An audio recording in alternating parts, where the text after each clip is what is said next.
Hello अस्सलाम वालेकुम, good evening and welcome to रंगन भरी शाम विद मी किरण मीर। कहिड़ा हाल आहिनि तव्हांजा? ठीकु आहियो, ख़ैरियत सां आहियो, मज़े में आहियो ऐं गर्मी खे इंजॉय करे रहिया हूंदा बिल्कुलु। ऐं जीअं त तव्हांखे ख़बर आहे त हिकिड़ो जेको आहे पाकिस्तान में सिलसिलो दाख़िल थियो बरसाति जो, जेको कंबर, शहदाद कोट, घोटकी, लाड़काणो, मुल्तान ऐं पंहिंजो लाहौर, इस्लामाबाद इन पासे जेको आहे न तमामु घणी बरसाति कई आहे। कल्ह जेको आहे मीरपुर जी हुई या त कंहिं ॿिए शहर जी हुई, उते जेको आहे खिमड़ बि किरी आहे, जंहिंमें 2 वण बि जेको आहे सड़ी रहिया आहिनि। ज़ाहिर आहे कुदरती आफ़ात आहिनि ऐं उन जी वीडियो ॾाढी वायरल थी आहे।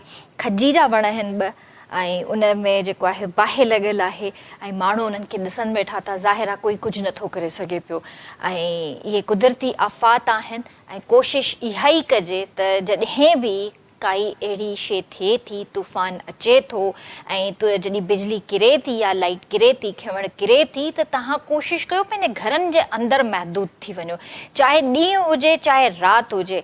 असां पाकिस्तानी अवाम खे अलाए कहिड़ो हिकिड़ो एडवेंचर नज़र ईंदो आहे त असां ॿुधंदा आहियूं त तूफ़ान अचण वारो आहे त असां समुंड जी तरफ़ रुख़ कंदा आहियूं ऐं ॾिसंदा आहियूं त इहो तूफ़ान आहे कीअं, अचे कीअं थो। जॾहिं तूफ़ान ईंदो तव्हांखे ॿुधाईंदो कोन त हा मां अची वियो आहियां, मां अचण वारो आहियां, तव्हांखे गॾु खणी हलियो वेंदो, तव्हांखे ख़बर बि कोन पवंदी त तव्हां काॾे विया। सो इन्हनि शयुनि खां असांखे थोरो पासो करणु घुरिजे, असांखे थोरो परहेज़ करणु घुरिजे, छो जो इंसान जी जेका ज़िंदगी आहे उहा ॾाढी क़ीमती आहे। इंसान जी ज़िंदगी पंहिंजे लाइ बि क़ीमती आहे, पोयां जेको उनजो ख़ानदान वेठल आहे उन जे लाइ बि इलाही क़ीमती आहे। अॼु जे दौर में असां सम्झूं था त शायदि असां अनवॉन्टेड क़िस्म जा इंसान आहियूं, असांजी ज़रूरत कंहिंखे कोन्हे का, पर इहा ॻाल्हि ग़लति आहे। हर इंसान खे हर इंसान जी ज़रूरत हूंदी आहे, हर रिश्ते खे हर रिश्ते जी ज़रूरत हूंदी आहे। असांजा पंहिंजा इख़्तिलाफ़ पंहिंजी जाइ ते फैमिली में, पर जॾहिं बि कोई लेट थींदो आहे त फ़िक्रु थींदो आहे त देरि छो कई अथई।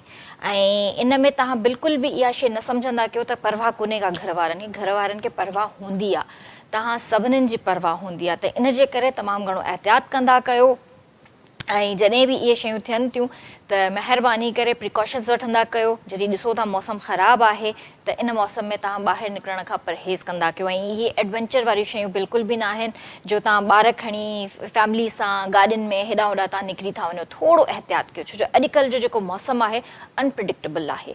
असां उनखे जेको आहे जज नथा करे सघूं, जज करण वारी ज़ात सिर्फ़ु ऐं सिर्फ़ु मुंहिंजे अल्लाह जी आहे। असां नथा उनखे सम्झी सघूं। मेट्रोलॉजिस्ट पंहिंजी कोशिशि कंदा आहिनि, हो हिकिड़ी जेको आहे ॼाण हासिलु करे रहिया आहिनि ऐं डेली बेसिस ते असांखे उहा ॼाण ॾेई रहिया आहिनि, पर 100% उन्हनि खे बि ख़बर न हूंदो आहे त छा थियण वारो आहे।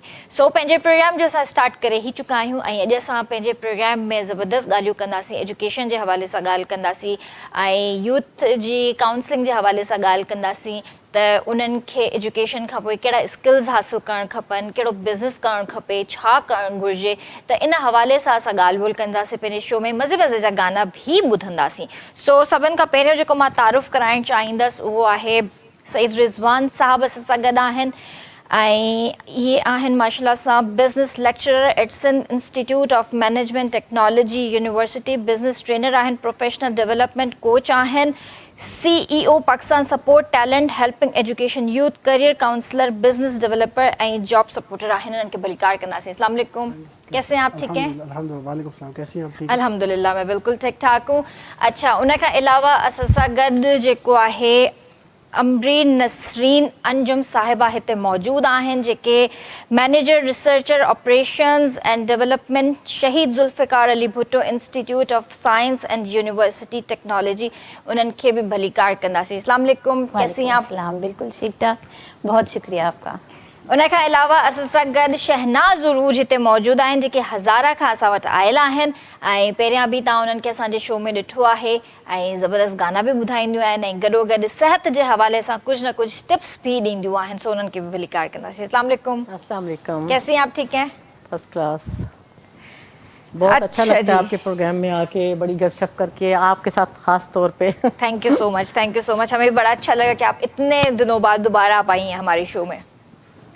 जी अमरीन, तो आप बताइए कि क्या हो रहा है आजकल, कैसी लाइफ गुजर रही है, कैसे अपना वक्त गुजार रही हैं आप? वक्त हमें गुजार रहा है ये ज़्यादा कहना मुनासिब होगा, क्योंकि आजकल we are prison of time, तो हम वक्त के कैदी हो चुके हैं, घड़ी की सुई के साथ चलते हैं और उसी के साथ चलते चलते हम सुबह से शाम और शाम से सुबह करते हैं। ये एक इस हालात हाजरा की जो है, ये क्या कहेंगे इसे, दौरे हाजिर की जो है कि एक है इस वक्त कंडीशन ये। बाकी हमारी यूनिवर्सिटी की मसरूफियात हैं वो चलती हैं। इसके अलावा जो है वो मैं कंसल्टेंसीज़ वगैरह में मसरूफ़ रहती हूँ। टीचिंग दरस व तदरीस से ताल्लुक़ है बहुत पुराना, तकरीबन कोई डेकेड से ज़्यादा हो गया जी। तो उन बस इन्हीं मसरूफियात से दिन जो है वो गुजर रहे हैं। कैसा एक्सपीरियंस रहा है? एक्सपीरियंस दरस व तदरीस के साथ वाबस्ता हो तो एक्सपीरियंस तो लर्निंग ही रहता है ऑलवेज। जब भी आप यूथ से मिलते हैं, उनको पढ़ाते हैं, तो आप खुद सीखते हैं। पहली जो मेरी सबसे पहले ये होता है कि जैसे कोई उस्ताद बनता है तो वो खुद तालिब इल्म होता है, तो वो सीख रहा होता है। तो एक कंटिन्यूस प्रोसेस है यूनिवर्सिटीज़ में पढ़ाने का कि आप कंटिन्यूस एक सीखने के अमल से गुजरते हैं। और उस सीखने के अमल की जो फिर मेराज तक तो खैर आप नहीं पहुंचते, लेकिन जैसे जैसे दिन गुजरते हैं आप यही समझते हैं आपने अभी तक कुछ नहीं सीखा। बिल्कुल सही। लेकिन आपने कहा ना कि एक अरसे से आप पढ़ा रही हैं यूथ को, जाहिर है वो अब एज ग्रुप भी चेंज होता रहता होगा, उसके साथ साथ एजुकेशन भी चेंज होती रही है, तो बच्चों के जहन भी चेंज हो रहे हैं। तो क्या आपको एक फ़र्क महसूस हो रहा है? फ़र्क ये है कि आज से 15 साल पहले का जो स्टूडेंट था वो थोड़ा सा सीकर था। अब जो है वो स्टूडेंट नोज अ लॉट, उनको खुद भी पता है। सिर्फ इस वक्त जो है, पहले तो उनको इल्म नहीं था, अब उनके पास इल्म है लेकिन डायरेक्शन नहीं है। तो उस वक्त जो है हम उन्हें पढ़ाया करते थे, किताब में से पढ़ाते थे, कुछ हमारी अपनी रिसोर्सेज थी, लाइब्रेरी जो है वो रिसोर्स है, तो वहाँ से हम उनको देख के कुछ नोट्स बना के चीज़ें पढ़ाते थे। लेकिन आजकल जैसे इंटरनेट की तरक्की हो गई, सारी चीज़ें हो गई, तो इनके बाद जो स्टूडेंट्स के पास अपनी भी बहुत नॉलेज है जो कि वो आपसे भी शेयर करता है। इस वक्त है उस नॉलेज को फ़िल्टर करना, उस नॉलेज को एक डायरेक्शन देना, उस एनर्जी को एक डायरेक्शन देना जो उनके पास ऑलरेडी मौजूद है। तो इस वक्त जो फैकल्टी का जो रोल है ना, वो आहिस्ता आहिस्ता यूनिवर्सिटी जो इन्वॉल्व हो रही है, जो एवोल्यूशन जो आ रहा है यूनिवर्सिटी की टीचिंग के अंदर, वो ये आ रहा है कि आपकी लर्निंग जो है वो एक्सपीरियंशियल लर्निंग की तरफ शिफ्ट हो रही है। तो we are actually facing this shift, this is the time of shifting, मतलब हम एक ट्रांजिशन दौर से गुजर रहे हैं। जी। अच्छा, ये भी ज़रूर बताइए कि एंटरप्रेन्योरशिप की जदीद तारीफ़ क्या है? क्या कारोबार शुरू करने वाला एंटरप्रेन्योर कहलाता है पाकिस्तान जैसे तरक्की पजीर मुल्क में? कारोबार शुरू करना एक और चीज़ है और एंटरप्रेन्योर होना एक और चीज़ है। कारोबार करने वाला कोई भी शख्स अगर कोई शॉप खोल लेता है, कोई भी तिजारत कर लेता है, तो वो कारोबार कहलाता है। एंटरप्रेन्योर की जो डेफिनेशन होती है वो थोड़ी सी ये डिफरेंट होती है कि एंटरप्रेन्योर जो होता है वो इसमें जिद्दत लेकर आता है उसी कारोबार में जो कि एक पहले से चल रहा होता है, उसी के अंदर वो वैल्यू एडिशन करता है। तो वो वैल्यू एडिशन की सर्विसेज के तहत फिर अपना काम करते हैं। सही, ज़बरदस्त। ये इसका एक डिफरेंस है। ओके जी। शहनाज कैसी हैं आप? क्या हो रहा है आजकल, क्या कर रही हैं? बस अपनी सिंगिंग वगैरह, और इसके अलावा मैं कुछ सेहत के हवाले से रेमेडीज़ बना रही हूँ, स्पेशली शुगर वालों के लिए। ओ, बहुत अच्छा काम है ये तो। और मेरे पास बहुत सारे बिजनेस थे, लेकिन मैंने कहा कोई ऐसा काम करूं जिससे आजकल सेहत लोगों की, छोटे छोटे बच्चे उनको शुगर, ब्लड प्रेशर और बहुत सारी बीमारियां हैं। तो मैंने ये नेट से भी सीखा कुछ, मेरी हॉस्पिटल था हमारा, वालदा से भी सीखा काफ़ी सारी चीज़ें। तो सेहत के हवाले से कल एक आगा खान के डॉक्टर हैं, उनकी वालदा का इंतकाल हो, तो मैं वहाँ उनके पास गई, तो उन्होंने मुझे कहा कि टेस्ट वगैरह मैंने कुछ दिखाए अपने, तो उन्होंने कहा कि ये बिल्कुल सारे टेस्ट आपके क्लियर हैं। तो कहने का मकसद ये है कि मैं ना कोई शुगर की टेबलेट खाती हूँ, ना कोई ब्लड प्रेशर की खाती हूँ, सिर्फ नेचुरल चीज़ों में। सारे लोगों को ये पैगाम देना चाहूँगी इस प्रोग्राम के ज़रिए कि आहिस्ता आहिस्ता टेबलेट्स को छोड़ के आप नेचुरल चीज़ों की तरफ आएँ। छोटी छोटी चीज़ें हैं जिससे आपकी सेहत बहुत अच्छी हो सकती है। अब जैसे गर्मियां हैं, तुख्म मलंगा आप दिन में बनाएं, दूसरे तीसरे दिन बना लें, बच्चों को भी पिलाएं, खुद भी। उससे आपका मैदा, जब आपका मैदा ठीक होगा तो पूरी बॉडी आपकी सही। और जिसको तुख्म मलंगा नहीं पसंद हो वो क्या करे? ना पसंद हो तो कोई और चीज़ खा लें, वो उसके खीरे खा लें, लस्सी पी लें। वो मैं कर लूँगी, मुझे बिल्कुल पसंद नहीं। लस्सी पी लें, फिर इसबगोल का छिलका है उसका आप जूस बना लें, नींबू का जूस बना लें।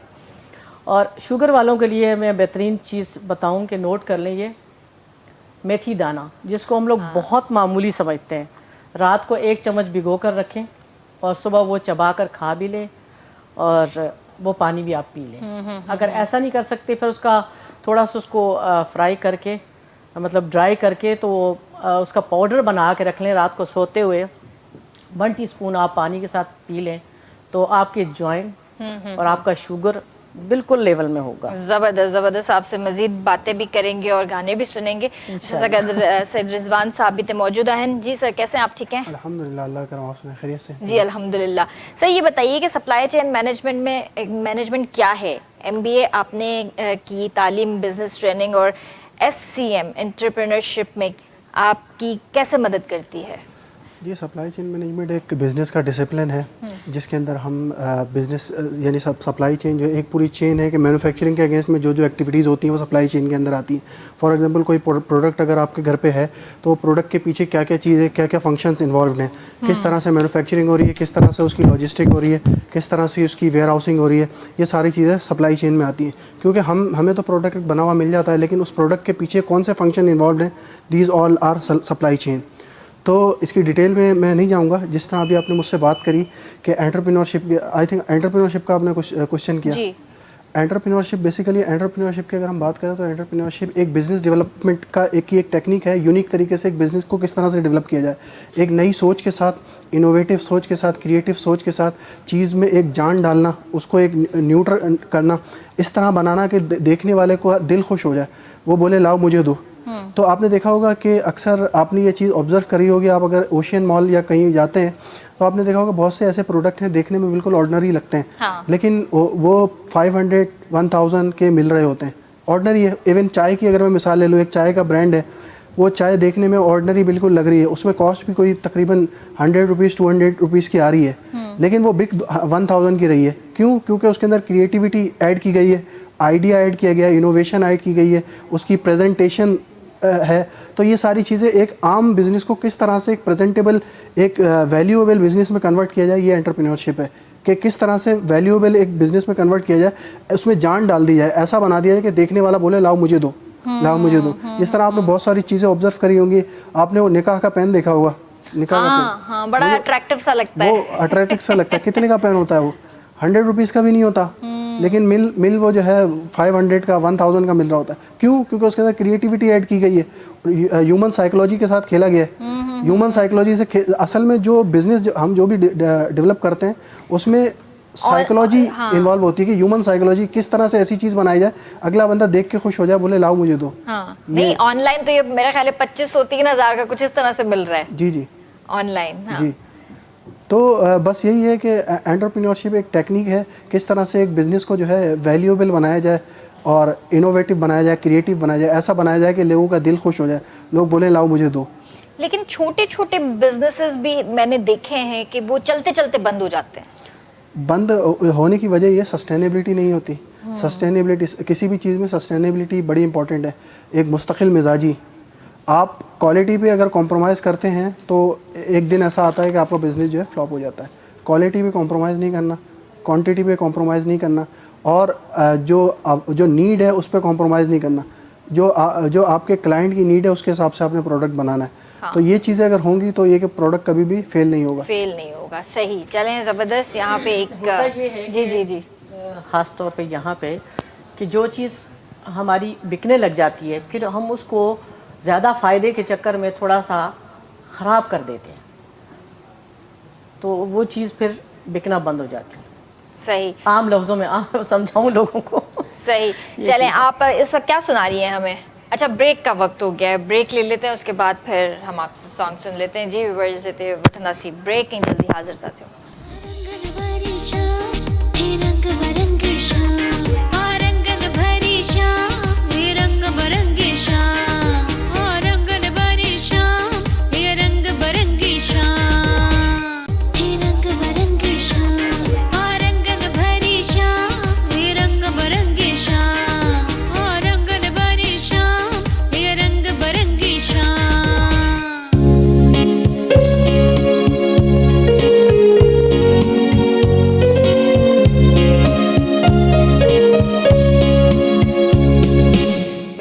मुलाकात कंदासीं रंगन भरी शाम में ऐं बिल्कुलु असां सां गॾु शहनाज़ आयूं आहिनि ऐं उहे बि हज़ारा खां आयूं आहिनि त छो न हज़ारा जो फोक गीत भी बुझे ऐं थोड़ो एंजॉय कजे, कचेरी तो हलंदी रहंदी। सो क्या सुना रही है फिर आप हमें? हज़ारा का फोक सॉन्ग है हमारा, शादी ब्याहों में अक्सर गाया जाता है। चिट्टे अच्छा। चने दी चांदनी ना। अच्छा अच्छा, तो वो मैं 2-3 अंतरे आपको सुनाती हूँ। 2-3 अंतरे बस? ज्यादा सुना दूंगी। चले चले आप सुनाए।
पुतरा होए हो मेरी मासी दिया पुतरा ढूंढ गलियां मेरा चला गमाए ढूंढ गलियां चिट्टे चने दी चाननी मेरी मासी दिया पुतरा होए हो मेरी मासी दिया पुतरा रोन चलियां मेरा छला गवाए ढूंढ गलियां मेरा छला गवाए ढूंढ गलियां।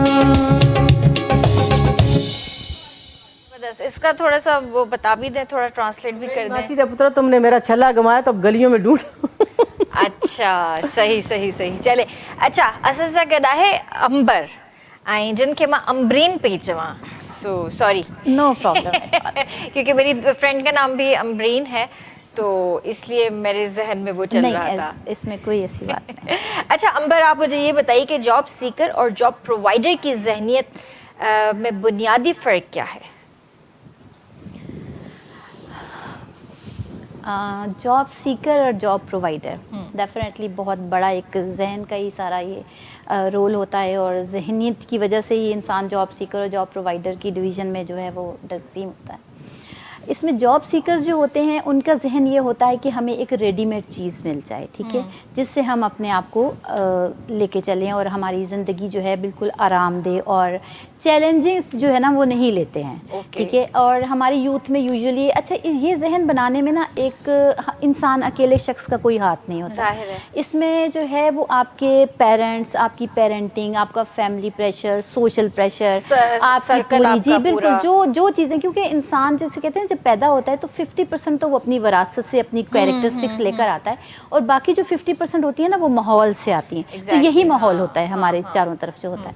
तो यहाँ से भी हम लोग वो चीज़ों को जो है वो लेते हैं और उसके साथ जहनीत जो है वो हमारी बालिदगी तक पहुँचती है। वो किस तरह से मैच्योर होती है, किस एस्पेक्ट को वो लेती है, किसको नहीं, वो इस पर डिपेंड करता है।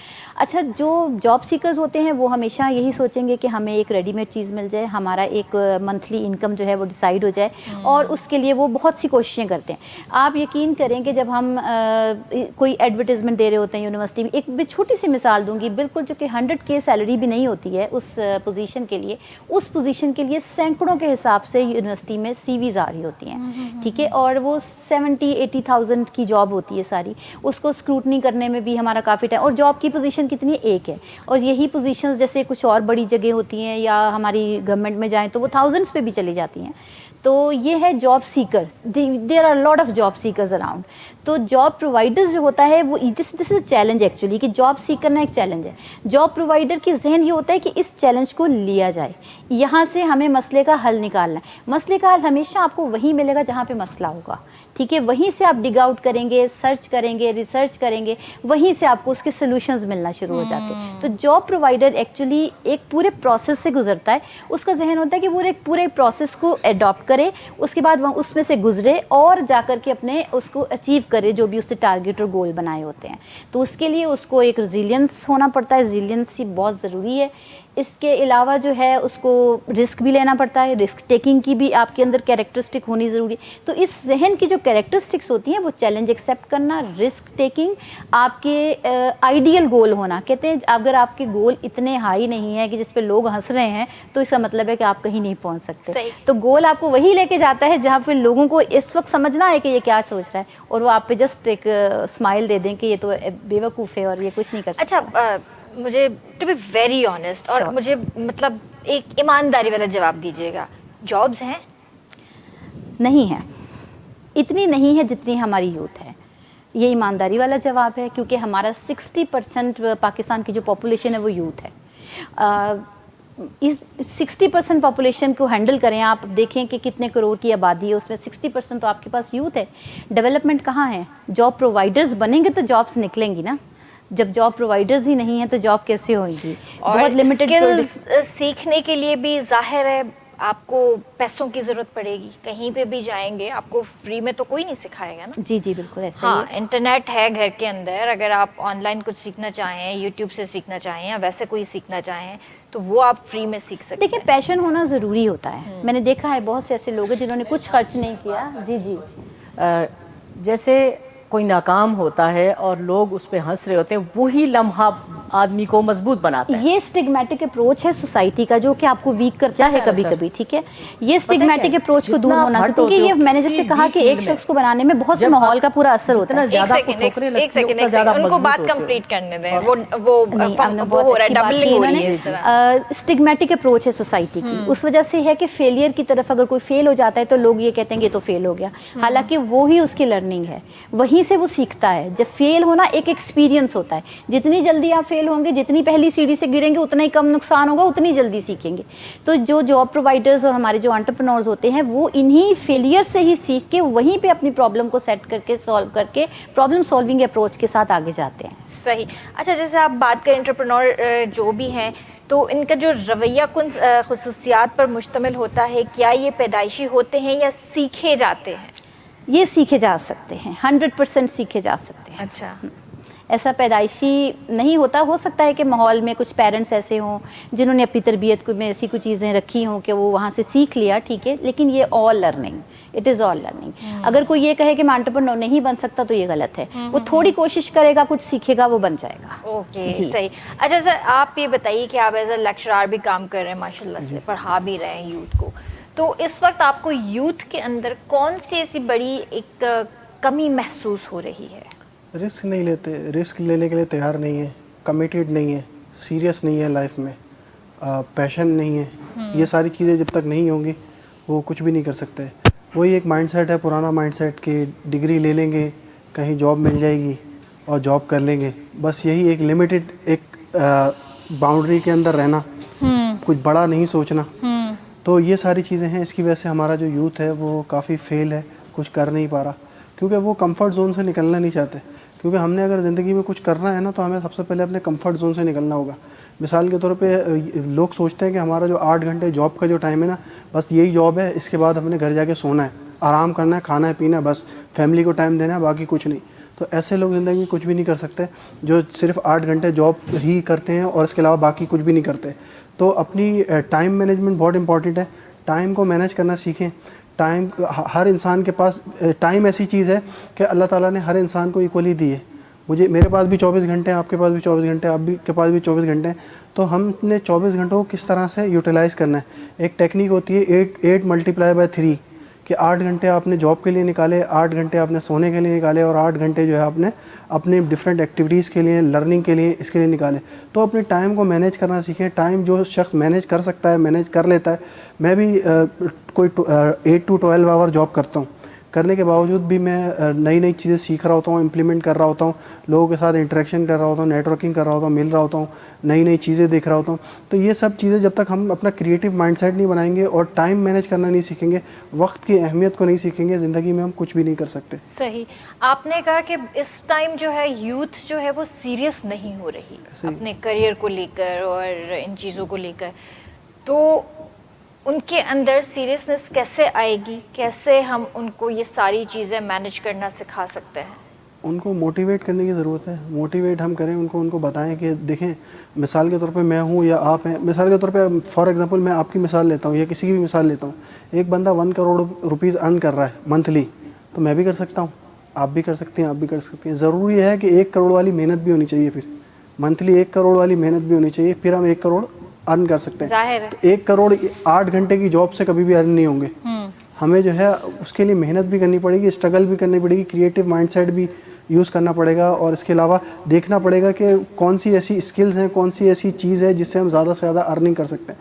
तो पॉसिबिलिटीज़ हैं, लेकिन ज़रूरत है कि हमने किस तरह से अपनी क्रिएटिव माइंडसेट को यूज़ करते हुए पॉसिबिलिटीज़ को किस तरह से गेन करना है, हमें पता होना चाहिए। ये सारी चीज़ें बड़ी इंपॉर्टेंट हैं सक्सेस के लिए, यूथ के लिए। क्या ऐसी स्किल्स हैं, मैं हमेशा पूछती हूँ, जो आज के दौर में बहुत ज़रूरी है सीखना? सबसे पहले तो एआई है, आर्टिफिशियल इंटेलिजेंस आपको आनी चाहिए, आपको पता होना चाहिए। अच्छा, एआई के बारे में कन्फ्यूजन ये है कि जो जितने भी एजुकेशनल इंस्टीट्यूट्स हैं, इदारे हैं, वो जस्ट एआई चैट जीपीटी ही को समझते हैं। हालांकि चैट जीपीटी उससे आगे भी है दुनिया, उससे भी आगे। चैट जीपीटी से कुछ भी लिख लेना, बनवा लेना, this is not all about AI. AI जो है वो इन डेप्थ एक बहुत गहरी चीज़ है। एआई के अंदर जितना उतरेंगे उतना ज़्यादा आपको पता चलेगा। रिसर्च के लिए अलग एआई है और डिजिटल मार्केटिंग के लिए अलग एआई है, अलग अलग टूल्स हैं, मशीन लर्निंग है, डीप लर्निंग है, न्यूरल नेटवर्क है। हमने एआई को किस तरह से इफेक्टिवली यूज़ करना है, हमें एआई को यूज़ करना आना चाहिए। एआई हमें काम करके नहीं देती, हमने उससे काम करवाना होता है। तो हमें एआई को इफेक्टिवली यूज़ करना आना चाहिए। सबसे पहली जो स्किल है वो एआई है, एआई आनी चाहिए हमें। दूसरी डाटा एनालिटिक्स है। डाटा एनालिटिक्स भी बहुत अच्छी एक फील्ड है और ग्रोइंग फील्ड है। इसमें अगर अपनी एक्सपर्टीज़ बनाते हैं तो अच्छी अर्निंग कर सकते हैं। हमें डाटा एनालिटिक्स आना चाहिए, डाटा से खेलना आना चाहिए। डाटा से किस तरह से मीनिंगफुल फॉर्म में हम डाटा को यूज़ करते हुए किस तरह से ट्रेंड बना सकते हैं, किस तरह से सजेशंस, प्रिडिक्शंस कर सकते हैं। तो हमें ये सारी चीज़ें भी आनी चाहिए। तो ये 2 स्किल्स हैं, एआई है और डाटा एनालिटिक्स है। फिर इसके अलावा साइबर सिक्योरिटी है। ये कुछ स्किल्स, ऐसी स्किल्स हैं कि जो जिनकी वैल्यू है, जिनको सीख के आप अच्छी अर्निंग कर सकते हैं। आप क्या कहना चाहेंगी एआई के हवाले से? एआई का बिल्कुल सर ने सही कहा और एआई का ज़माना है, लेकिन हम ये नहीं कह सकते कि सिर्फ एआई से ही चीज़ें जो है। एआई एक्चुअली ये है, जैसे हम कहते हैं ना internet for things, IoT, it's all like AI is for everything now. अगर आप लिंग्विस्ट हैं तो आप एआई को यूज़ कर सकते हैं, अगर आप आर्टिस्ट हैं तो भी आप एआई का यूज़ कर सकते हैं और आप उसमें वैल्यू एडिंग कर सकते हैं। एआई के टूल्स में आप हेल्प कर सकते हैं। तो हर फील्ड के अंदर, क्योंकि एआई एक्चुअली एक फैसिलिटेट कर रहा है हमारी फील्ड को ना, हमारे काम को आसान कर रहा है। तो हम काम तो हर किसी का आसान होना, हर कोई चाहता है कि उसका काम आसान हो। तो एआई लर्निंग भी है और एआई के अंदर वैल्यू एडिशन भी है। जैसे हमने सुना है, अच्छा यहाँ पे एक ब्रेक हो गई है, लेकिन मैं सवाल कर लेती हूँ फिर भी आपसे, कि जैसे हमने सुना है कि भाई एआई ने इनकलाब ले आया है मेडिकल फील्ड में, तो क्या एजुकेशन फील्ड में भी इसी तरह का इनकलाब आया? इसका मुझे जवाब आप दीजिएगा ब्रेक के बाद। जी व्यूअर्स, वक्त है ब्रेक, जो जल्दी हाजिर था।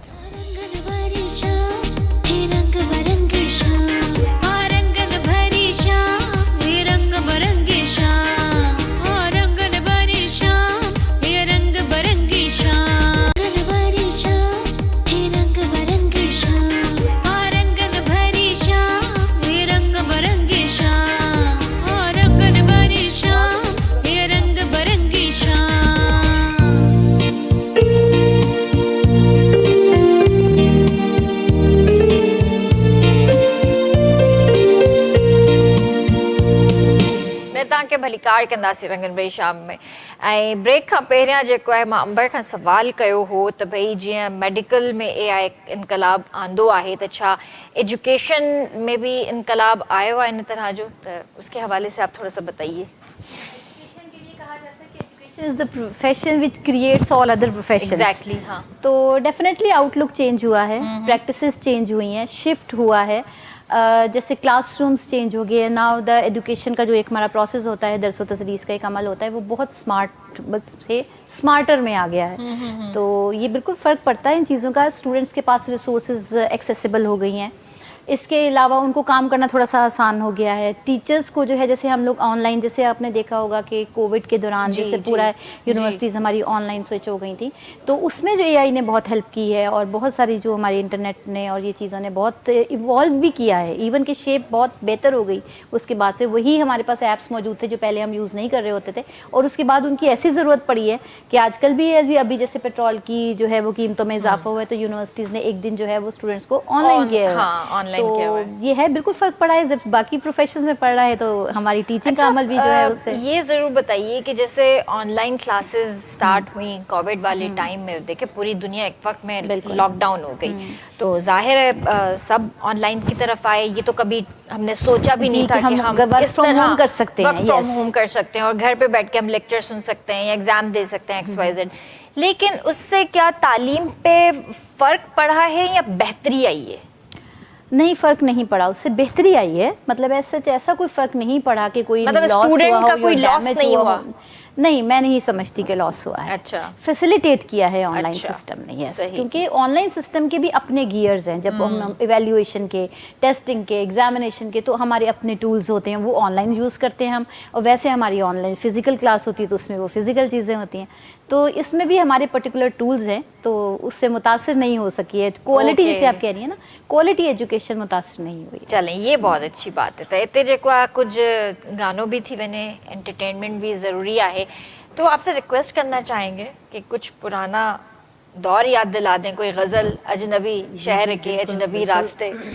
बिल्कुल, मैं आपको अजनबी शहर के अजनबी रास्ते सुनाती हूँ। ये मेरी सिस्टर अमेरिका जा रही थी, शाजिया, उनको बहुत पसंद था, उनकी डेथ हो गई। उनकी याद में मैं ये जब गाती हूँ तो वो याद आती हैं।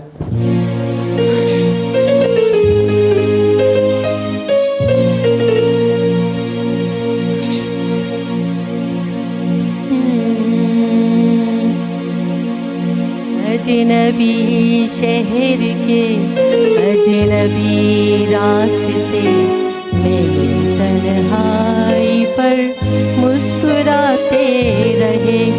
अजनबी शहर के अजनबी रास्ते, मेरी तन्हाई पर मुस्कुराते रहे। मैं बहुत देर तक यूं ही चलता रहा, मैं बहुत देर तक यूं ही चलता रहा। तुम बहुत देर तक याद आते रहे। अजनबी शहर के अजनबी रास्ते, मेरी तन्हाई पर मुस्कुराते रहे।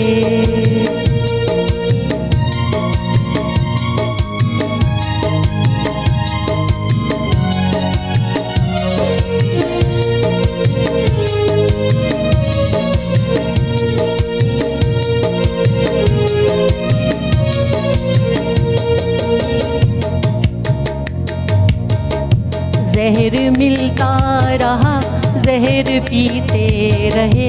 जहर मिलता रहा, जहर पीते रहे। रोज मरते रहे, रोज जीते रहे।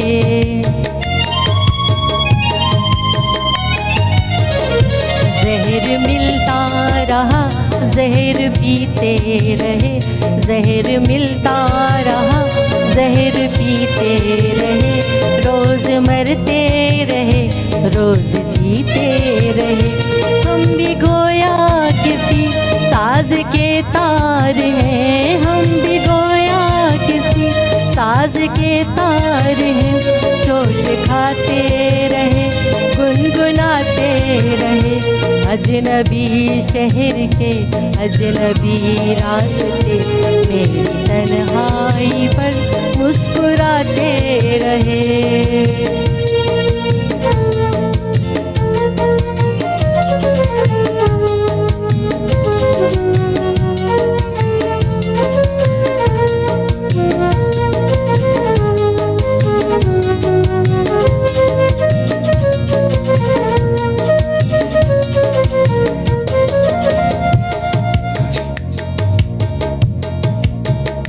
जख्म जब भी कोई ज़हनो दिल पर लगा, जख्म जब भी कोई ज़हनो दिल पर लगा, ज़िंदगी की तरफ एक दरीचा खुला।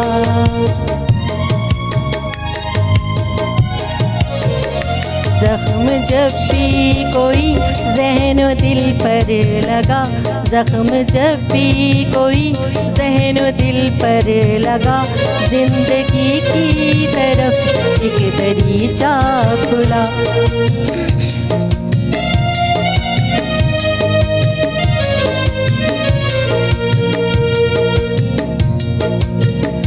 कल कुछ ऐसा हुआ मैं बहुत थक गया, कल कुछ ऐसा हुआ मैं बहुत थक गया, इसलिए सुन के भी अनसुनी कर गया।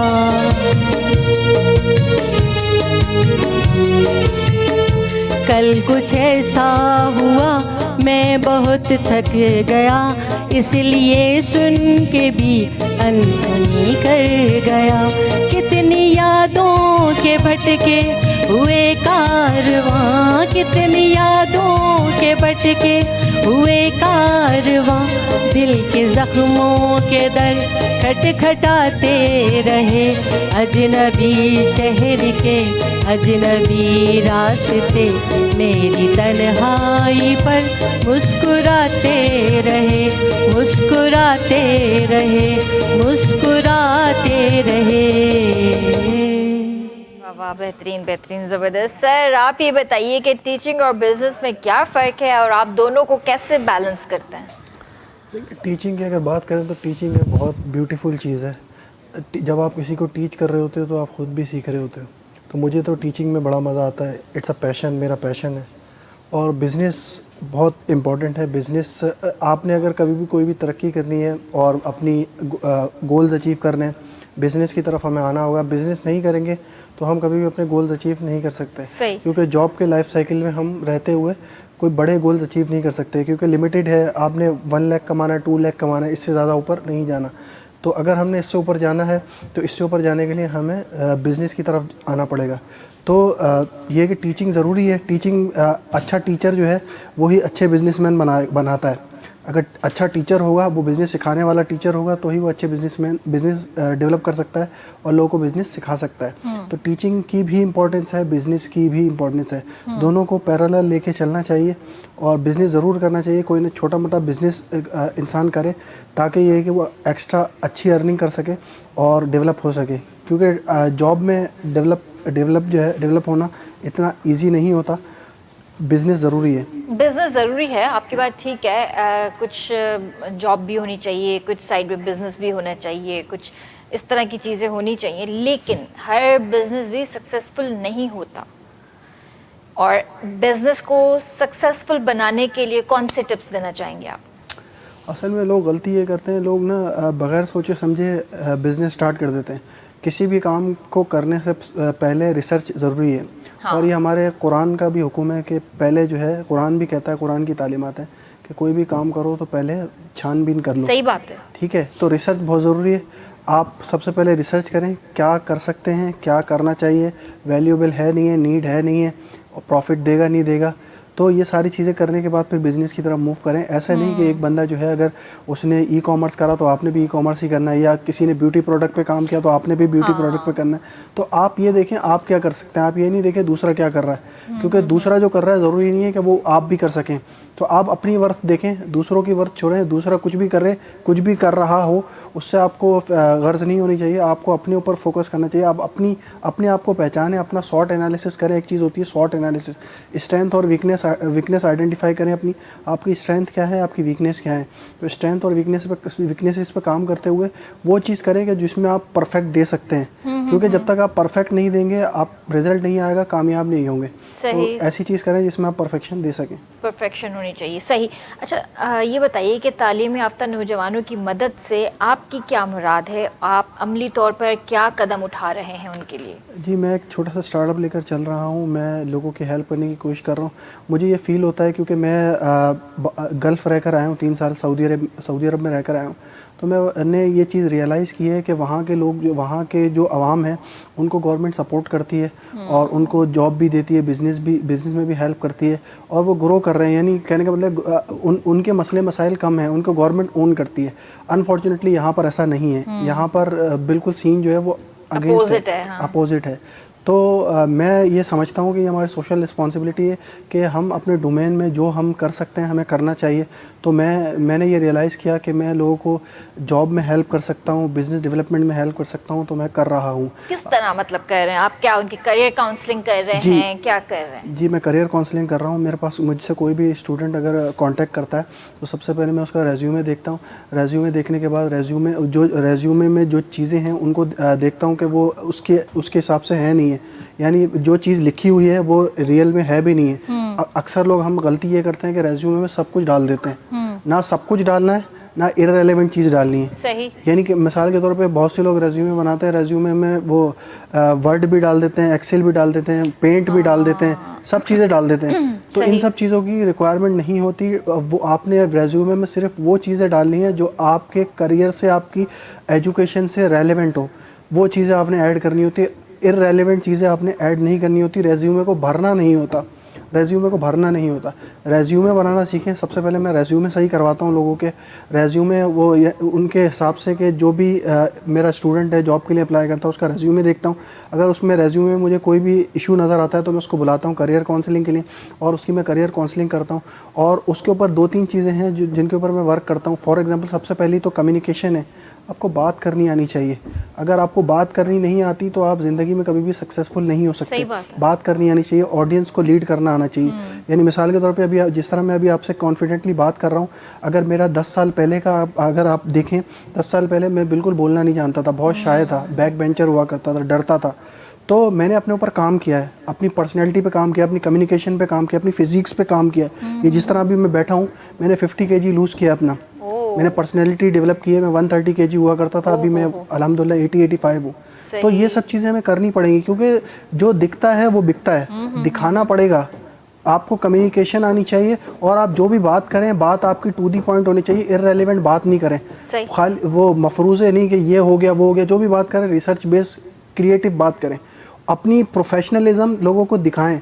प्रोफेशनल होना काफ़ी नहीं है, प्रोफेशनलिज्म दिखानी भी पड़ती है। मिसाल के तौर पे कम्युनिकेशन के इथिक्स आने चाहिए, आदाब आने चाहिए। अभी जिस तरह मैं आपसे बात कर रहा हूँ, अभी मैं आपसे बात कर रहा हूँ, ठीक है, अभी मैडम बीच में नहीं बोल रही, बोलेंगी तो अच्छा नहीं लगेगा, एक कट होगा। ये कम्युनिकेशन के इथिक्स हैं। वो मैं अब चुप हो जाऊँगा, फिर मैडम बोलेंगी। कम्युनिकेशन के इथिक्स हैं, इथिक्स आने चाहिए, ठीक है, इथिक्स आनी चाहिए। और मेरी वॉइस की टोन, जिस तरह मैं अभी आपसे बात कर रहा हूँ, मैं अगर आपसे एक इस टोन में बात कर रहा हूँ, आप सुन रही हैं, बाकी लोग सुन रहे हैं, अगर मैं अपनी टोन को कम कर लेता हूँ तो किसी को समझ में नहीं आएगा। बढ़ा लेता हूँ तो ये जो है एक बैड इम्पैक्ट जाएगा कि इसको बात करने का तमीज़ नहीं है।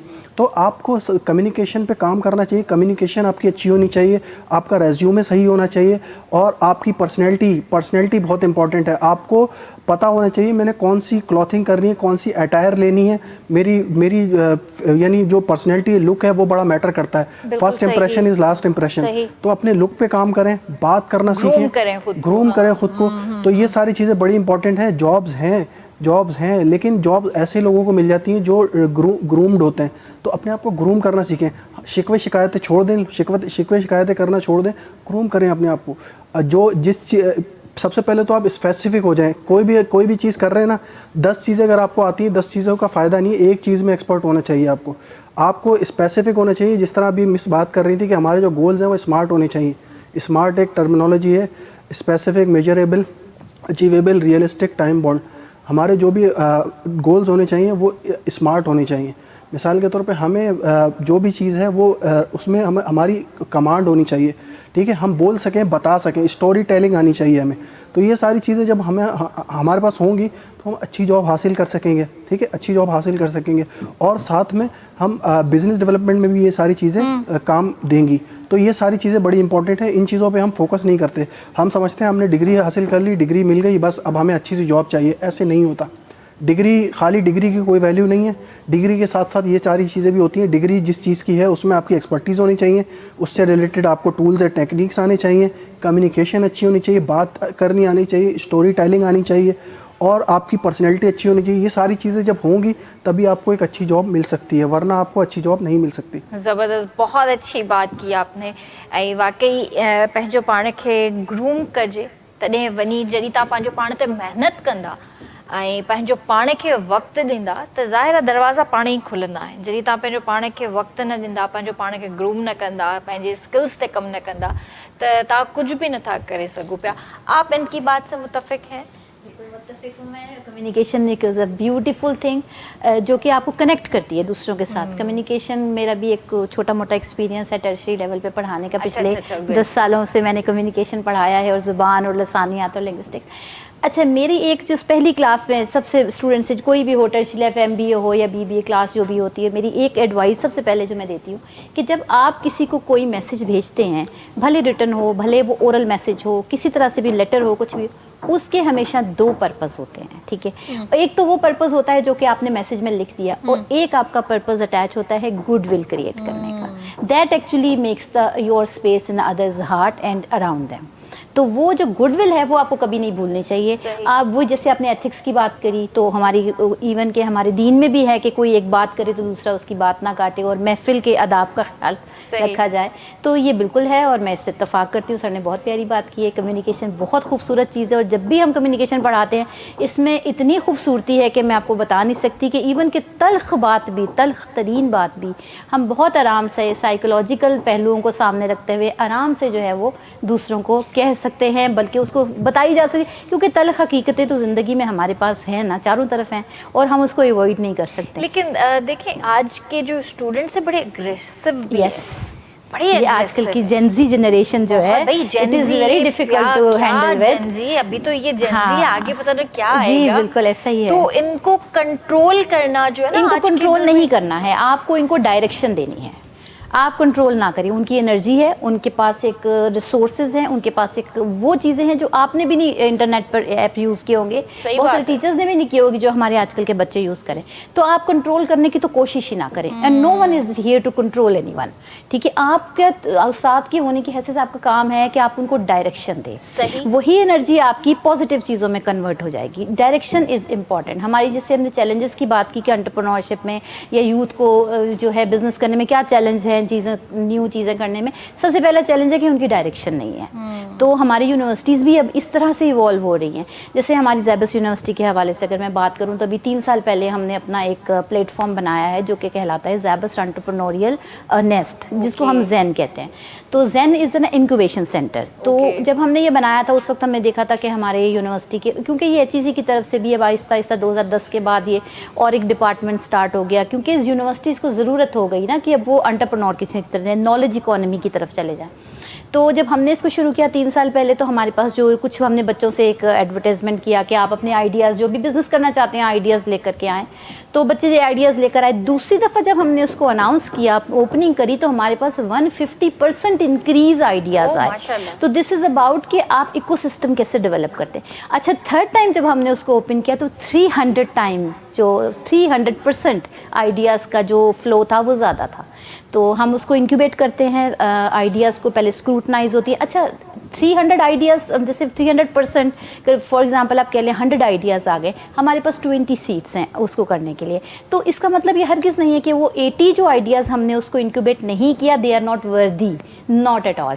उसको सीडिंग की ज़रूरत होती है, जैसे किसी भी बीज को एक ख़ास मिट्टी की ज़रूरत होती है। कोई भी आइडिया ऐसा बिजनेस का नहीं है जो आपका नहीं हो सकता, सिर्फ उसको वो मिट्टी चाहिए जहाँ पर वो फ्लरिश कर सके।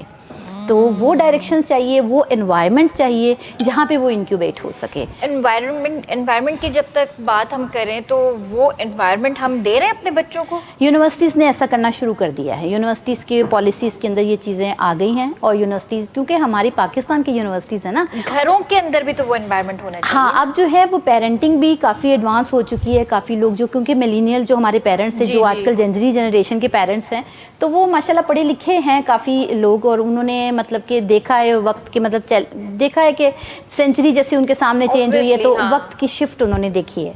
तो मेरा ख्याल है, मैं हम पेरेंट्स से हम लोग मिलते हैं, बहुत सपोर्टिव हैं और पेरेंट्स चाहते हैं, लेकिन सम टाइम डायरेक्शन की कमी है। डायरेक्शन जो है वो इम्पॉर्टेंट है। यूनिवर्सिटीज़ इसमें अच्छा रोल अदा कर रही हैं। हमारे पास जैसे अगर हमारे बच्चे कोई लेकर आ जाता है कोई आइडिया, हम इसको इंक्यूबेट करते हैं, तो हमारे पास पूरी लीगल सपोर्ट है, सीड मनी है, हमारे पास इंडस्ट्री लाइजॉन है, और मोर ओवर के हम उसमें ये करते हैं कि आपको मेंटोरिंग देते हैं। Mentoring is the main part of the any business to develop and to take it with के आपको फ्लरिश सही। करें। तो ये बहुत इंपॉर्टेंट चीज़ें हैं। यूनिवर्सिटीज़ इस पे रोल कर रही हैं अपना, हम लोग भी अपना रोल कर रहे हैं। जबरदस्त, इंशाल्लाह आहिस्ता आहिस्ता चीज़ें हो जाएंगी। इंशाल्लाह। सर, आपने जैसे बताया कि जॉब में सपोर्ट कर रहे हैं, ये इनिशिएटिव आपने लिया, सबसे बड़ा चैलेंज आपकी नज़र में कौन सा है इसमें? देखिए, सबसे, जिस तरह मैंने आपको बताया, बहुत से चैलेंजेस हैं। सबसे जो मेन चैलेंज, जो 2-3 चैलेंजेस हैं, कमिटेड नहीं है। जो आजकल की जेन ज़ी है, कमिटेड नहीं है, कंफर्ट जोन से निकलना नहीं चाहते। कंफर्ट जोन से निकलना तो नहीं लग्जरी लाइफ तो ऐसे नहीं मिल सकती हाँ, ना? लग्जरी लाइफ के लिए आपको अपना टाइम निकालना पड़ेगा। ये कहने का मतलब आपको आपको लग्जरी लाइफ भी चाहिए, आपको कंफर्ट जोन भी चाहिए, तो वो बेड पर बैठे बैठे तो नहीं हाँ, मिलेगा। नहीं होगा। लेकिन बस वही है कि एक तो हमारा बचपन से हमारे जहन में ये डाला जाता है कि बस आपने जॉब करनी है, इसके अलावा कुछ भी नहीं करना, और अल्लाह देने वाला है। सॉरी, और वो भी आपने जॉब करनी है या तो गवर्नमेंट जॉब करनी है या तो अल्लाह देने वाला है। हाँ, वल्लाहु वो खैरुर तो, राज़िकीन, हाँ, अल्लाह देने वाला है। तो हम ये कॉन्सेप्ट बना के देते हैं कि अल्लाह देने वाला है, लेकिन अल्लाह ने वो कोशिश करने का भी तो कहा है। ये नहीं करते, कोशिश नहीं करते, एफर्ट नहीं करते, थक जाते हैं बहुत जल्दी। तो ये चीज़ें हैं, जब तक आप अपने आप को थकाएंगे नहीं, कंफर्ट जोन से नहीं निकलेंगे, दिन रात एक नहीं करेंगे, आप ज़िंदगी में कुछ भी नहीं कर सकते। तो ये सारी चीज़ें हैं जो आजकल की जो जनरेशन को फेस होती हैं। वो कंफर्ट जोन से बाहर नहीं निकलना चाहते। कंफर्ट जोन से जब तक बाहर नहीं निकलेंगे और ये स्ट्रगल नहीं करेंगे, पैशन नहीं होंगे किसी भी चीज़ को लेकर, तब तक आप ज़िंदगी में कुछ भी नहीं कर सकते। और सबसे पहले अपने आप को समझें, नो अबाउट योर सेल्फ। आप क्या हैं, आपके अंदर कौन सी क्वालिटीज़ हैं, क्या कर सकते हैं, अपने आप को आइडेंटिफाई करें। आइडेंटिफाई योर सेल्फ, अपने आप को आइडेंटिफाई करें। हर बंदा, जितने हम यहाँ पे लोग बैठे हैं, हर बंदे में कोई ना कोई यूनिक पॉइंट होता है, यूनिक चीज़ होती है। उस यूनिक चीज़ को आइडेंटिफाई करें और उस पर काम करें, क्योंकि जब यूनिक चीज़ होगी उसी में आप जो है रिज़ल्ट हासिल कर सकेंगे। एक ऐसी चीज़ जो 100 लोग ऑलरेडी कर रहे हैं वो आप करेंगे, उसमें आपको सक्सेस हासिल करना मुश्किल होगा। लेकिन अगर आप कोई यूनिक चीज़ करते हैं, उसमें सक्सेस ज़्यादा इफ़ेक्टिव होती है, आसानी से मिल जाती है। बहुत अच्छी बात। आप थोड़ा सा हमें इस तरह इसके हवाले से गाइड करें कि एक क्वालिटी जो हर इंसान के अंदर होती है, जैसे इन्होंने बात की आइडेंटिफाई करना। अब मुझे ये बताइए कि हर इंसान के अंदर अल्लाह ने कोई ना कोई क्वालिटी रखी है। अब किसी किसी को पता चल जाता है, किसी किसी को नहीं पता चलता, तो वो अपनी क्वालिटी को किस तरह महसूस करे कि मेरे अंदर ये स्किल है, ये क्वालिटी है, मैं कुछ कर सकता हूँ या कर सकती हूँ। देखिए, ख़ुद के साथ वक्त गुजारना बहुत ज़रूरी है, और ख़ुद को जानने के लिए मुराकबा भी ज़रूरी है। तो आप जो हैं वो ख़ुद को जब तक पहचानेंगे नहीं, अपने अंदर झांकेंगे नहीं, तो वो तो पता नहीं चलेगा ये बात। लेकिन हमारे जो यूथ के बच्चे हैं, जैसे अगर वो इतने मैच्योर नहीं है कि ख़ुद को नहीं पहचान पाते हैं, तो फिर उनको हेल्प की ज़रूरत होती है। फिर उनकी एक्टिविटीज़ पे नज़र रखी जाती है, उनके इंटरेस्ट पे नज़र रखी जाती है, उनकी हॉबीज़ देखी जाती हैं, उनका ज़्यादातर टाइम कहाँ स्पेंड हो रहा है, किस चीज़ में हो रहा है, ये इंपॉर्टेंट है। तो पेरेंट्स उनको गाइड कर सकते हैं, तो डायरेक्शन। लेकिन अगर थोड़ा सा भी अगर आप मैच्योर हो जाते हैं और अगर आपके अंदर ये सवाल उठ आता है कि मैं क्या करना चाहता हूँ, तो फिर इसके लिए तो फिर आपके ये होता है ना, कंफ्यूजन होती है कि मैं किस डायरेक्शन में जा रही हूँ, मैं क्या रही हूँ मैं। लेकिन हमारा वो जो टैलेंट है वो दूसरों को नजर आ रहा होता है, हमें खुद को नहीं नज़र आता, हम ब्लाइंड हो जाते हैं। बिल्कुल बिल्कुल ऐसा है, क्योंकि हम लोग प्रेशर्स में होते हैं, हम लोग अपनी मर्ज़ी से एक्ट कर नहीं रहे होते, क्योंकि पेरेंट्स ने कह दिया स्कूल जाना है, इतने बजे वापस आना है, ट्यूशन पढ़नी है, अब मदरसे जाना है, तो बंदा उस सर्किल के अंदर रहता है, उसको मौका नहीं मिलता कि वो खुद को जो है एक्सप्रेस करे कि वो क्या करना चाह रहा होता है। और अगर वो किसी और चला जाता है, फॉर एग्जाम्पल कुछ खेलने चला गया, तो पेरेंट्स आवाज़ दे के बुलाएंगे, this is the time for to study not to game. तो ये भी एक चीज़ें होती हैं कि जहाँ पर आपको बिल्कुल आप बॉन्ड होते हैं, आप एक सर्किल के अंदर घूम रहे होते हैं, तो आपको नहीं पता चलता कि आपका दिल नहीं चाह रहा होता, बेशक आप बोर हो रहे होते हैं, लेकिन वो आपकी नेचर से मैच नहीं कर रहा होता। तो ये साइकोलॉजिकल है, आपकी अंडरस्टैंडिंग, आपको अपने बारे में होना। वो कहते हैं ना, अपने अंदर चाहती पाई, किसी का सूफी का है ये, मेरा ख्याल है, मैं पूरा मुझे याद नहीं आ रहा। तो ये बहुत ज़रूरी है। चलें, ज़बरदस्त। और thank you so much Rizwan साहब, अब आपने अपना वक्त दिया हमें, आपसे गपशप की, लेकिन थोड़ा टाइम कम था क्योंकि आपकी कमिटमेंट से आपको जाना है कहीं। सो इंशाल्लाह नेक्स्ट टाइम दोबारा आपको दावत देंगे। और लास्ट में कोई मैसेज देना चाहेंगे आप? मैं जस्ट ये कहूँगा कि अपने आप को पहचानें और अपने सपनों के लिए एक स्ट्रगल करें, ठीक है? लोगों पे डिपेंड करना छोड़ दें। एक शेर है कि उठाना खुद ही पड़ता है थका टूटा बदन अपना, कि जब तक सांस चलती है कोई कंधा नहीं देता। तो दूसरों के ऊपर डिपेंड करना छोड़ दें और ये स्ट्रगल करें और अपने आप को आइडेंटिफाई करें, आपके अंदर कौन सी ऐसी यूनिक चीज़ है जिस पे आप सुपर से ऊपर दे सकते हैं। तो ये सारी चीज़ें करें, इंशाल्लाह अल्लाह ताला आपको कामयाबी देगा और आप कामयाब होंगे इंशाल्लाह। इंशाल्लाह। जी व्यूअर्स, हिते वक्त है ब्रेक जो, ऐं अंबर ऐं शहनाज सां गॾु हूंदियूं, सो जल्दी हाज़िर था थियूं।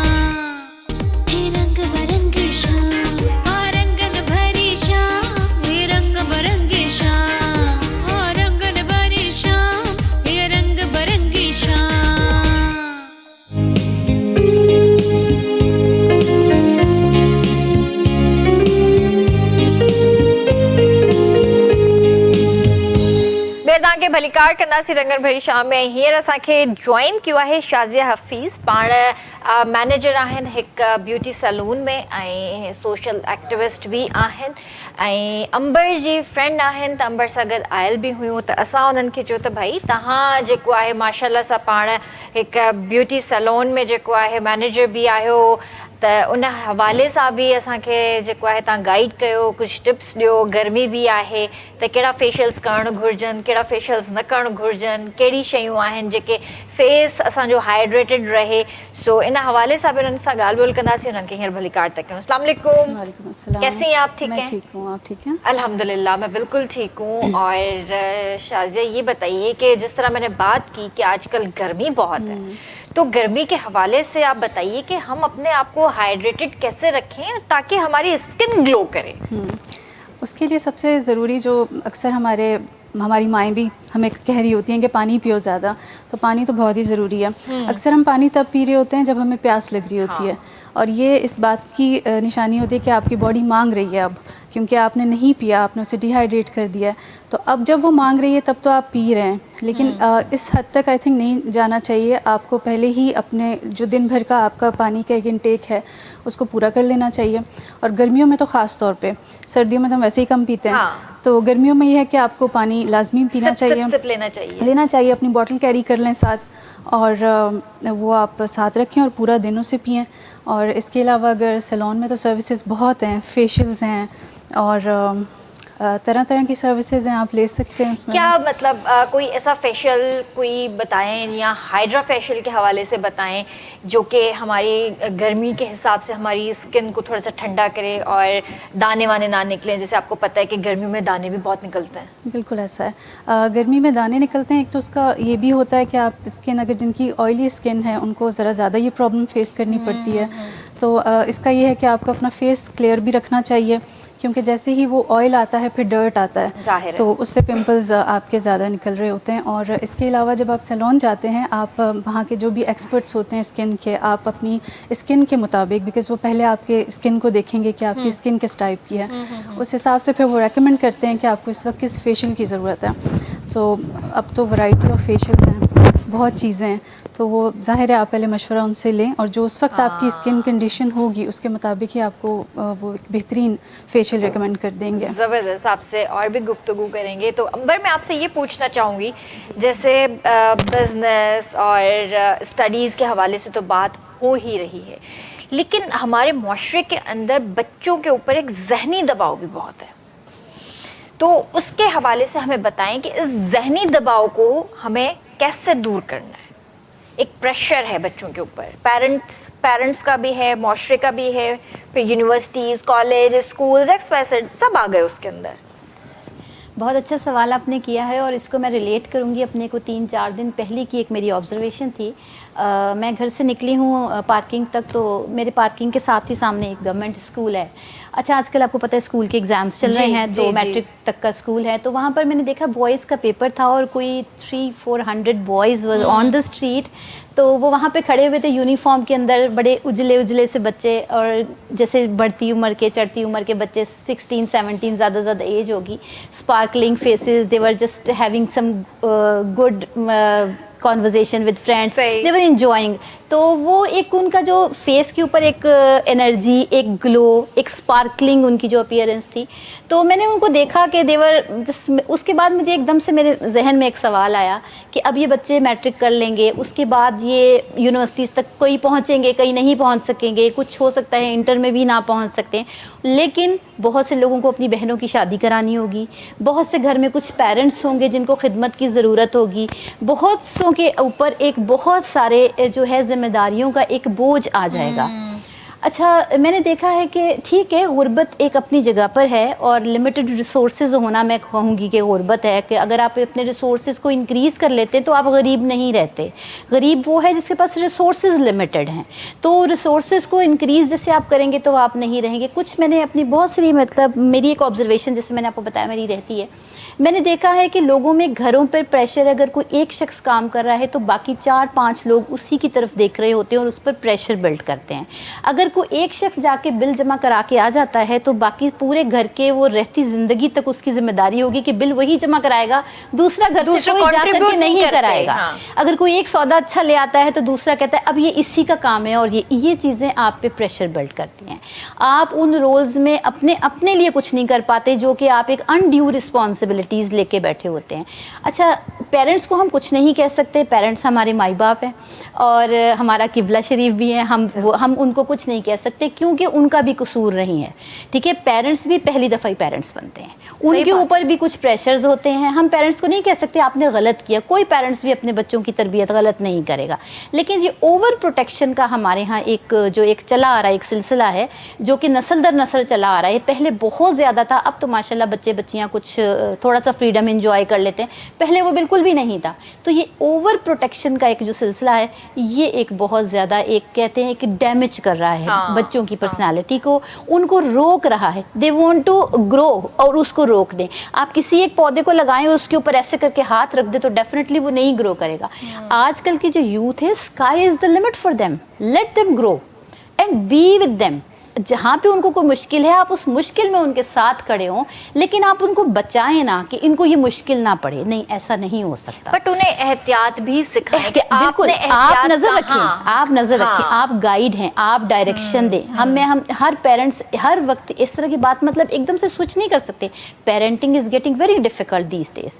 तो हमारा यूथ जो है वो ज़्यादा एनर्जेटिक है देन द पेरेंट्स। मिलीनियल से ज़्यादा जेनजीज बच्चे हमारे वो एनर्जेटिक है, उनके पास रिसोर्सेज ज़्यादा है, उनके पास नॉलेज ज़्यादा है, अपने पेरेंट्स से ज़्यादा नॉलेज है, उनको डायरेक्शन की ज़रूरत है। पहले दौर में हमारे पेरेंट्स हमें सिखाते थे, पढ़ाते थे। आज के दौर में हम अपने पेरेंट्स को गाइड कर रहे होते हैं कि आप लैपटॉप यूज़ करें, आप मोबाइल यूज़ करें, ऐसा और उनको हम ये चीज़ें गाइड कर रहे होते हैं कि आप इस टूल को यूज़ करें। हाँ, और उस टूल को यूज़ करने के साथ साथ जो बाहर सोसाइटी इवॉल्व हो रही है उसके बारे में भी उनको थोड़ा सा एक रखना चाहिए कि अगर आपके बच्चे बढ़ते, कहते हैं आप यंग बच्चों के साथ रहें तो आप बूढ़े नहीं होते।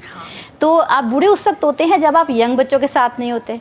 तो यंग को सपोर्ट करें, उनके इंटरेस्ट को सपोर्ट करें, तो थोड़ा सा प्रेशर रिलीज़ हो जाएगा। सबसे बड़ा प्रेशर मैंने देखा है स्टूडेंट्स में भी और बच्चों में भी यही होता है, इवन मुझे भी रहा है कि अम्मी ये कहेंगी, अम्मी वो कहेंगी और हमें ये करना है। बिल्कुल ऐसा ही है। तो ये प्रेशर जो है ये बहुत एक बेसिक प्रेशर है जो कि बचपन से ही आप पे आना शुरू हो जाता है। ये तो मेरा ख्याल है कि लड़कियों के ऊपर ज़्यादा आपको होता है, क्योंकि चाहे लड़की शादी करके चली जाए अपने माँ बाप के घर से, उसके बाद भी आपको ये खौफ रहता है कि यार अब अम्मी कुछ ना कुछ इस तरह की अब बात ऐसा कुछ काम ना हो जाए कि अम्मी अब्बू परेशान हो जाए या अम्मी की उदास हो जाए। कॉल आई, अब अम्मी ने ये बात तो लाजमी करनी है जी। हालांकि वो करें या ना करें, हमें एक खौफ को रहता जवाब है। दे हैं, हम अपने रिश्तों को जवाब दे हैं। बिल्कुल तो है। उस जवाबदेही के अंदर एक वक्त होता है जवाबदेही का। ठीक है, आप सारी उम्र जवाबदेह रहते हैं अपने पेरेंट्स को, लेकिन एक वक्त है, आपकी ग्रोथ का टाइम है। जब आप ग्रो करेंगे तो आप गलतियां भी करेंगे। अगर आप गलतियां नहीं करें इसका मतलब है आप ग्रो ही नहीं कर रहे, आप कुछ सीख ही नहीं रहे, तो आप क्या करेंगे? बिल्कुल सीखेंगे तो आप अपने फेलियर से। तो ये स्टिग्मेटिक एक अप्रोच दूर होनी चाहिए। पेरेंट्स को भी इनकरेज करना चाहिए अपने बच्चों को कि आप उनको ग्रो करने दें, थोड़ा सा ग्रो करने दें उनको, थोड़ा सा उनको फ्रीडम जरूर दें। हमारे माशरे में ज़ाहिर है सोसाइटल भी ऐसे मसाइल हैं, आप बच्चों को बाहर नहीं छोड़ सकते जब तक उन पर नज़र ना रखें, गार्ड ना रखें, मतलब प्रोटेक्शन ना करें। तो क्या होगा कि बाहर सोसाइटी में बहुत सी ऐसे क्राइम्स हैं कि जिनमें बच्चे इन्वॉल्व हो जाते हैं। तो हमारे यहाँ तो मसाइल ही दूसरी तरह के हैं ना, तो लेकिन साइकोलॉजिकली ये प्रेशर बिल्ड करती है चीज़ें। फ्रीडम भी देनी है लेकिन नजर भी रखनी है। फ्रीडम जो मकसद यो हरगिज साथ देना है, आपने साथ देना एक ज़्यादा इम्पोर्टेंट है। हथ मां कढी छॾियो ऐं तव्हां उन्हनि ते नज़र रखो। अॼुकल्ह जो दौर जी अंबर ॻाल्हि कई त अॼुकल्ह जो दौर उहो न आहे त असां पंहिंजे ॿार खे दर जे ॿाहिरां बि अकेलो छॾे ॾियूं, उन्हनि ते नज़र असांखे लाज़मी रखनी है।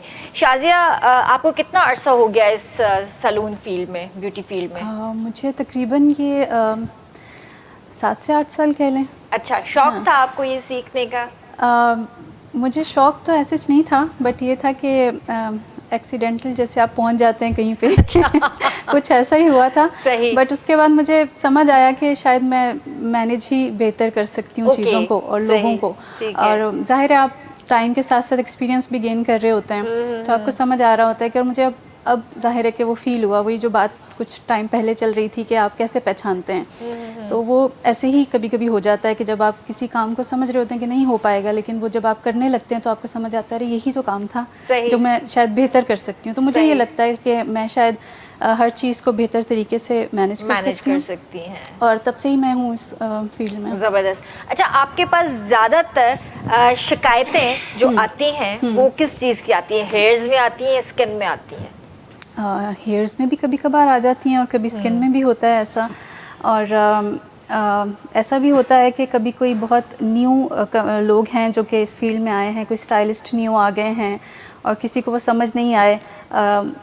अक्सर वो काम अच्छा भी कर रहे होते हैं, लेकिन होता ये है कि जब हम सैलून्स में जाते हैं तो हमारा कोई एक पक्का हो जाता है ना कि यही हमारा स्टाइलिस्ट है और हमें वही चाहिए, हमें सर्विसेज हमारी यही करे और वही मेकअप आर्टिस्ट चाहिए जो हमारा है। तो बाज़ औक़ात वो अवेलेबल नहीं होते, तो किसी और को अगर आप दे देते हैं तो बेशक उनका काम अच्छा भी हो, लेकिन वो आपके अपने माइंड में होता है कि आपको बस वही चाहिए और उसी का काम बेहतर है, वही सर्विसेज आप उनसे ही लेंगे। सही। तो फिर वो उसमें कमियाँ निकाल रहे होते हैं, ज़ाहिर है, फिर कह रहे होते हैं नहीं ये ठीक नहीं वो ठीक नहीं।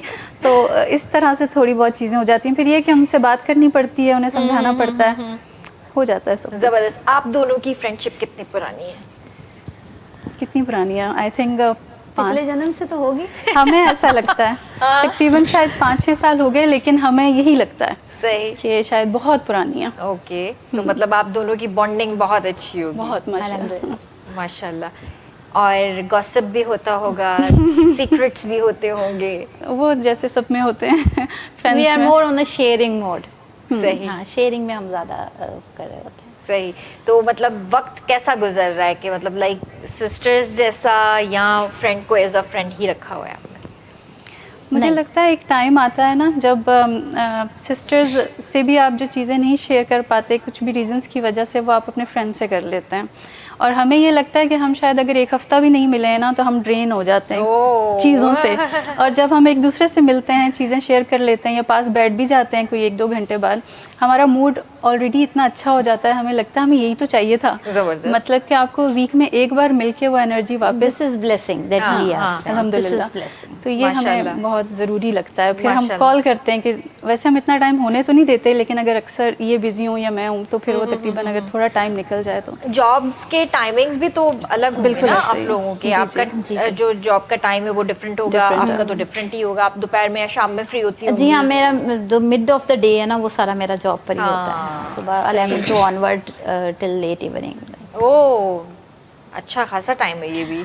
और आपकी टाइमिंग्स क्या हैं? हाँ, तकरीबन ऐसा ही है। अच्छा। ऐसा ही है तकरीबन। तो वीकेंड मुलाकात होती है? वीकेंड हो जाती है, वरना हम तकरीबन लेट नाइट में निकल जाते हैं। सही, ये भी सही है। छुट्टी के बाद भी हम घूम लेते हैं। ये भी सही है, ये भी सही है।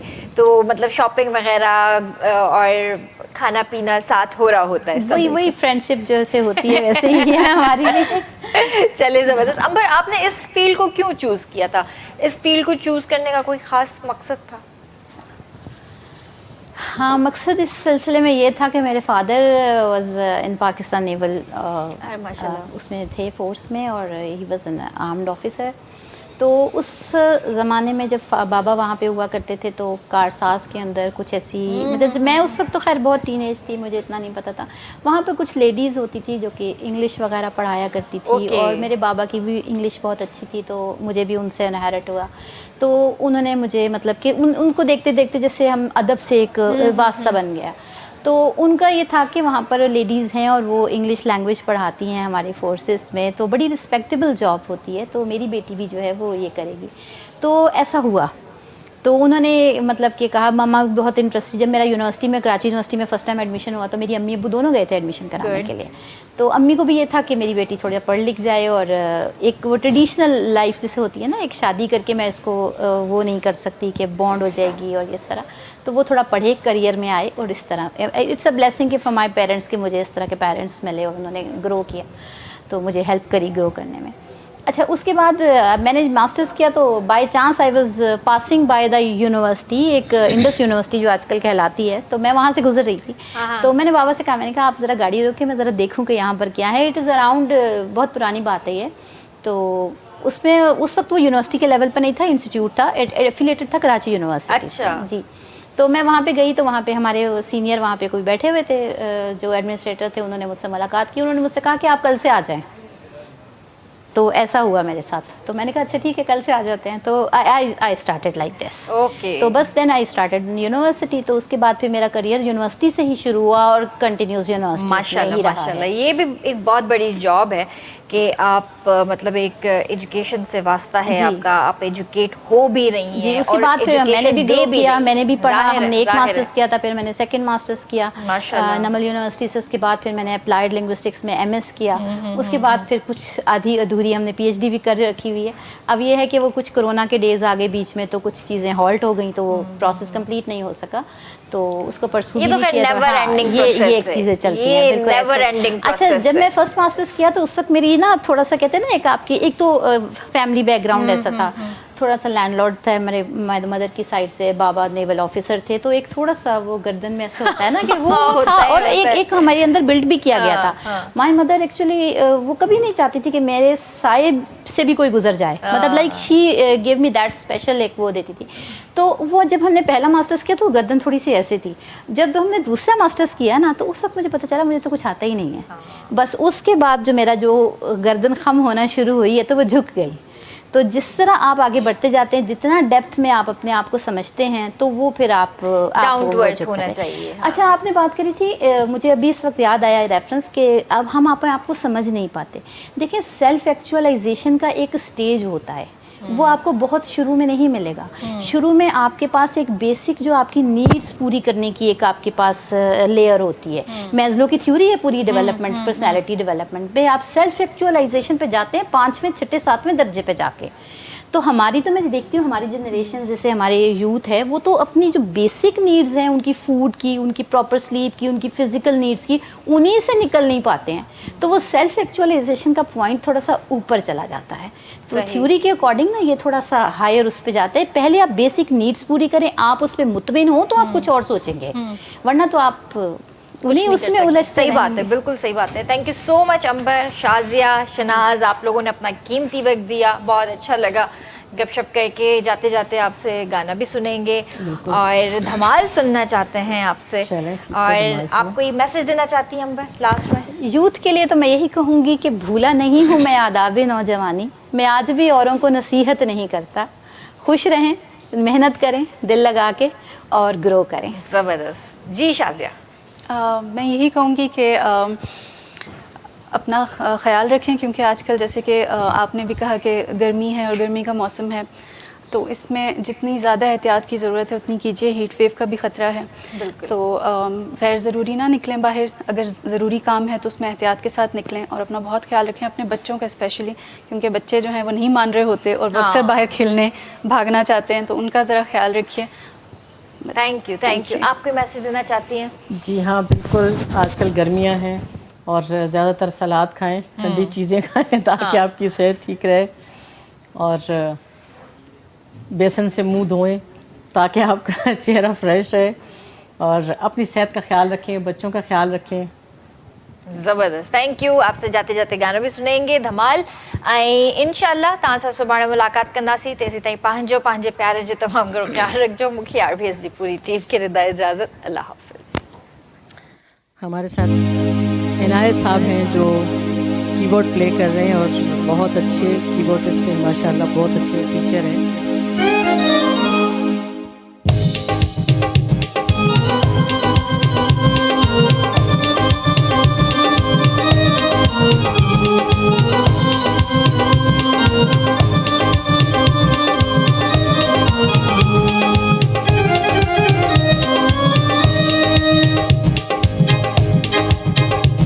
लाल मेरी पत रखियो भला झूले लालण सिंधड़ी दा सेवण दा सही शाहबाज कलंदर हक दमादम मस्त कलंदर दमादम मस्त कलंदर अली दा पहला नंबर। हो लाल मेरी, हो लाल मेरी।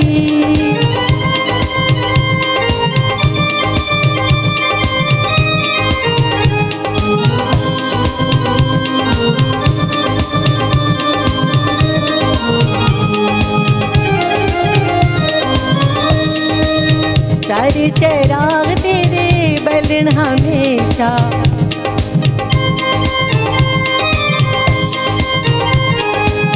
चार चराग तेरे बलन हमेशा। पंजवा में बालन आया बला झूले लालन, हो पंजवा में बालन।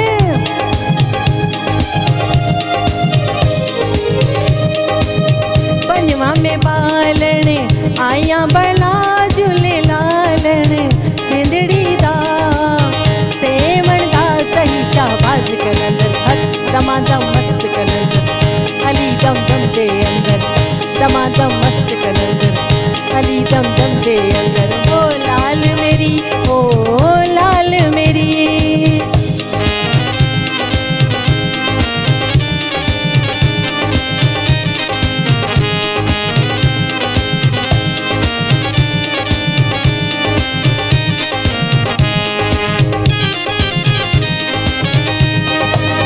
मामनू पीरा बचड़े देना है,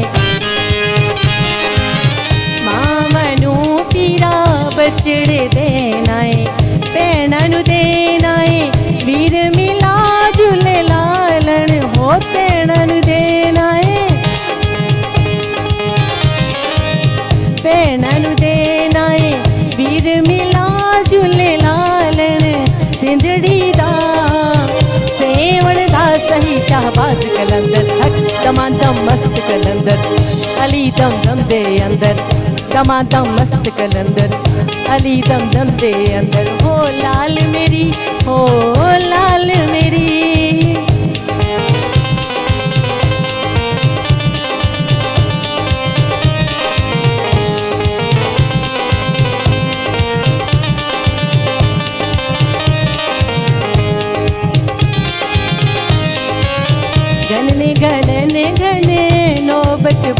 बाजे गनने गनने गने नौबत बाजे नाल बजे घड़ी चाल बला झूले लालन हो नाल बजे